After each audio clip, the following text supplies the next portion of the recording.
What's up? Good evening, everyone. I am the Commish. Welcome to another edition of Hardcore Challenge Live, the official webcast of the Hardcore Challenge, the pinnacle of fantasy football competition. We are 2 weeks in, full 2 weeks into season 10 of the Hardcore Challenge, and things are getting very interesting already right out of the gate. First thing that jumped out to me was everybody has played 2 out of the 3 games in their divisional schedule. As you're getting ready to then, after next week, go into your conference matchups. After 2 weeks, all 8 divisions are identical. You have one team at 2-0 in sole possession of a division. You have 2 teams tied for second and third at 1-1. And you have one team in dead last at 0-2 in all 8 divisions. That is quite crazy this early in the season to have clear-cut leaders in all divisions. So the class of each division has already stepped out and taken sole possession in all 8, which is insane to already have taken place after week 2.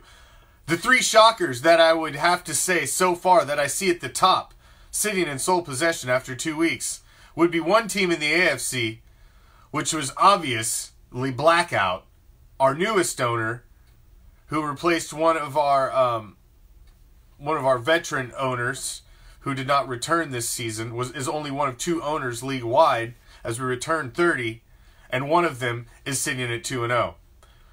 Not an impressive scoring output at 230, but nonetheless, 2-0. The other 2 shockers thus far are both, one, a new owner last season, the Bears, Zach, who was low at the bottom tier in the league-wide as far as how they performed last season, and the Bandits, also at 2-0 in the dirty south of the NFC, who have been in the league since 2016. This is their 3rd year now, never made the playoffs, never had a winning record, and starting out 2-0, leading their division.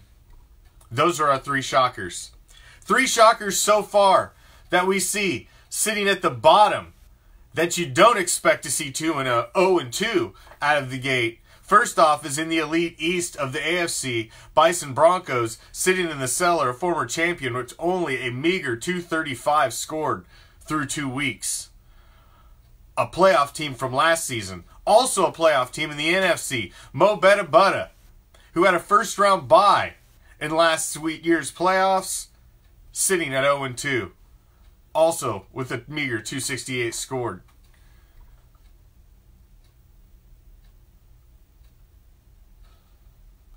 And then also, in the AFC, the Wild West, also a playoff division winner, Bleeding Green, sitting at 0-2, also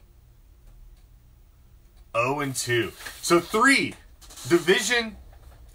playoff teams, 2 division champions, all sitting at 0-2, out of the gate.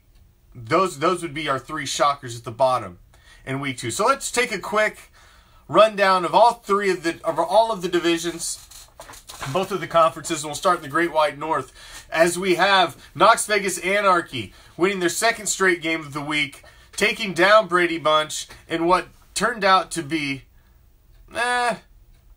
not really a stellar game of the week, as Brady Bunch only put up 105. They didn't really come to play. Another easy win for Knox Vegas Anarchy as they continue to defend their crown into the 2018 season. Brady Bunch and Mr. Rogers' Neighborhood are both sitting at 1-1, and oh my, Odell Yes is sitting at 0-2, starting out with 2 losses. In the Great White North in the NFC, Skull Crushers, who was the #1 seed in the NFC last season, has jumped out and claimed a stake to claim the Great White North once again, as they are 2-0. I Am Groot and Vandalay Industries, who was in the playoffs last season as the 6th seed and a wild card, are 1-1. And Mob Adjacent just cannot seem to get any traction in the Hardcore Challenge, as after a disappointing season last season, has again started out 0-2 and just not looking too stellar out of the gate. Now, in the Elite East of the AFC, the Shocker, Blackout, jumping out to the 2-0 lead as new owner, taking over for Pale Horseman, are being chased down by Big Dog and the Stone Ponies, both at 1-1. Big Dog's not in last place, which is a new development for them. So let's see if they can manage to stay out of there. As Bison Broncos is bringing up 0-2 in last place in the Elite East, which was one of our shockers, as they are a former champion. As one of our shockers is top of the Elite East in the NFC is Zach the Bears. Not a good season last year, finished with the losing record, starting out 2-0 and putting up some pretty good scores. Right behind them, they have Knoxville Assassins, who is the only team league-wide who scored 200 points in Week 2. Pack Attack is back, who won this division in 2017, is also 1-1. And take it deep, Brian just can't seem to get it going. Actually scored 361 points, but just cannot seem to get a win, as the Bears took him down in a shootout, 189-177. And they just can't catch a break. Can't catch a break. It's all about winning your matchups, though. Fourth phase, new name for Tame It Tears. And it's shown out well thus far, as in the AFC Wild West, they are the only 2-0 team sitting atop the division. King Salami and Stinky Pinky are tied at 1-1. Stinky Pinky coming off a win, as King Salami took a loss last week. Bleeding Green, the reigning division champion, is sitting at 0-2. And has actually outscored the team that is leading the division through 2 weeks. That's football for you. Got to win your matchups. Got to win your matchups. Points are great, but if you don't win the matchups, it doesn't matter. Now, speaking of points, moving back over to the NFC and the Wild West, the highest scoring team through 2 weeks represented the NFC in the Super Bowl last season in Hardcore Bowl 9. That is Donkey Punch, and currently lead the league in scoring with 379 points scored through 2 weeks. They are 2-0 and sitting atop the Wild West. The Black Hole, new owner, Lines, who took over for Ghostman, took a loss last week after starting the season 1-0, is 1-1, as Renegade Misfits took a win last week as they move up to 1-1. Mo Better Butter, one of the shockers, division champion, first round bye last year in his first season in the league, sitting at 0-2. That leaves the Dirty South. The team last year who had the best record league-wide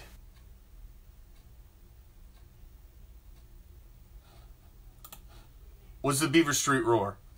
And currently, they're one of the top scoring teams in the league again, with 361 points scored and 2 big victories under their belts already, as they are sitting at 2-0, leading the Dirty South in the AFC.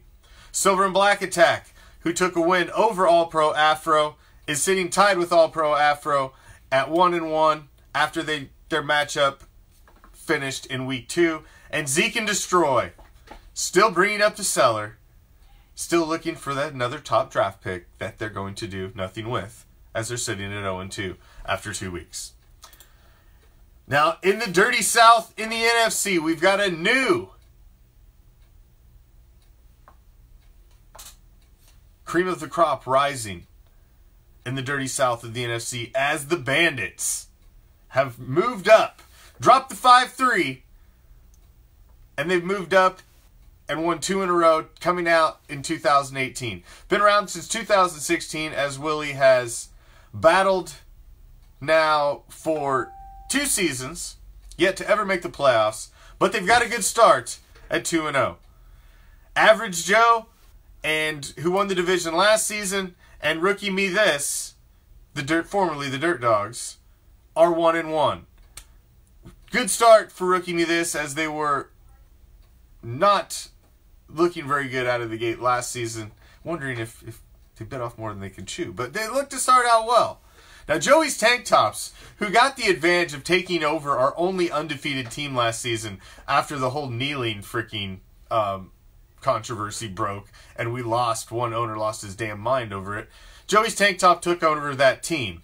He took over a stacked team and managed to live it to a fairly decent record. Now, did he get the benefit of taking over somebody else's team? Because now he started out 0-2. So we've got to see if he's really up to battle it out in the dirty south of the NFC. Because that still remains to be seen. We will have to see. We will have to see.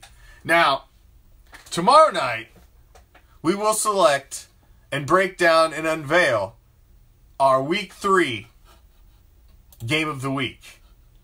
As the first 2 weeks have featured our defending champion. Will that continue? Nobody's beaten them, so there's a possibility that can continue. Although there are some very, very, very stellar matchups. But it is the final week of everybody's divisional play for their first round of divisional play, which means there will be no undefeated teams playing each other because there aren't any two teams in any division that are 2-0. So the best you're going to see is a 2-0 team against a 1-1 team, which makes selecting the game of the week a little interesting. Makes it a little interesting. So, stay tuned, because tomorrow we'll drop a hint picture during the day, and then we will unveil and break down Week 3's Game of the Week tomorrow night, 9 o'clock Eastern Time, right here on a new edition of Hardcore Challenge Live, Week 3 Game of the Week edition. Now, if you are one of the teams who happen to finish your first round of divisional play, and you are 0-3, meaning you just got swept by your entire lineup of division rivals, you will officially start off the 2018 Hardcore Challenge shit list. Because you are in deep shit already after 3 weeks. So if there are any teams who are led by an owner who's unfortunately taking them down that road after 3 weeks, we will start our shit list next week. Otherwise, we'll see. We'll see how it works out. Week 3 is huge for some owners. I'm one of them. I'm sitting at 1-1. Obviously I have a favorable matchup. The owner I'm playing, Zeke and Destroy, is 0-2. Oh yeah. Looks good for me to go to 2-1. And a lot of you owners are in the same boat as me. We're sitting at that crossroads right now. We don't want to start out with a losing record. It's bad enough starting out 0-1. This week was a big win for me. It was a close win. Joe put up a hell of a battle. Luckily,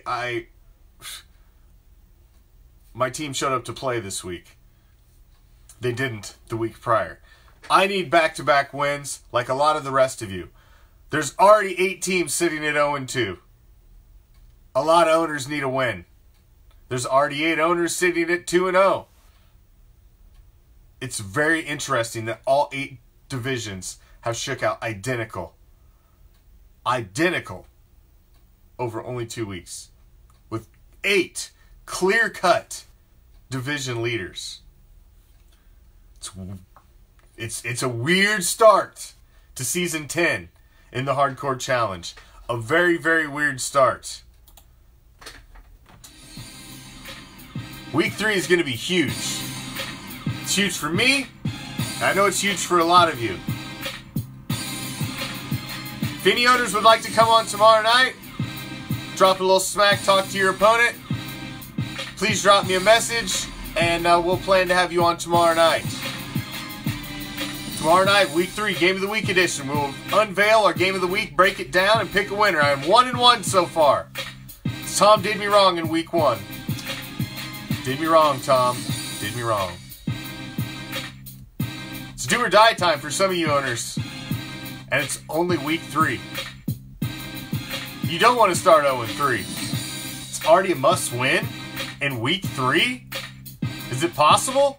Nobody wants to get swept their first round in division. Season 10, Week 3. Are you ready for the challenge? Good luck. Game on.